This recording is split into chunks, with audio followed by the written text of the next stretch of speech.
Canadian physician, psychiatrist, who's lived in China permanently since 1985 and worked in multiple psychiatric centers around the country.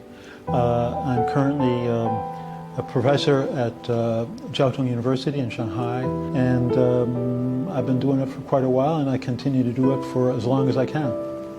And China was one place that just happened for me. You know, I wanted to work in a developing country. One of the reasons I decided to come was because it was clear that mental health services were very limited.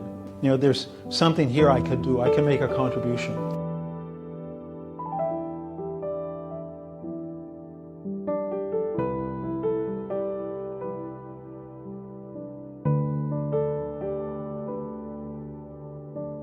We conducted the largest ever what's called psychological autopsy study. This is 1996-2001, that 5-year period. It remains in the world the largest such study ever done to look at the reasons for suicides.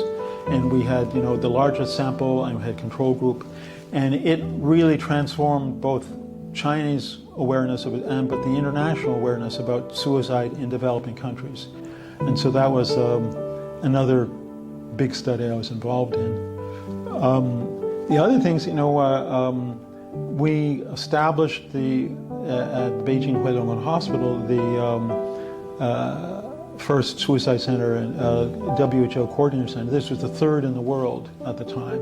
The hotline that we worked on in Beijing is really a good service, and I'd like to help this become a national line. In many countries, there's one line you phone up, and the goal is one number you can phone anytime, and you will get an immediate response by a high-quality person who will deal with the stress around the country. I think it'll be a good thing to do. Suicide is a public health problem. It's not a psychological problem.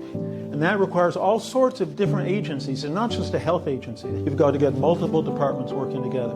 So the two things that I'm pushing now is expending resources on improving, especially from youth, but throughout life, psychological resilience. And the other thing is to expand social connectedness. Social connectedness. There really is evidence in the elderly that elderly who have more social connectedness, even though they have the same level of physical problems that people who don't have social connectedness, they live much longer.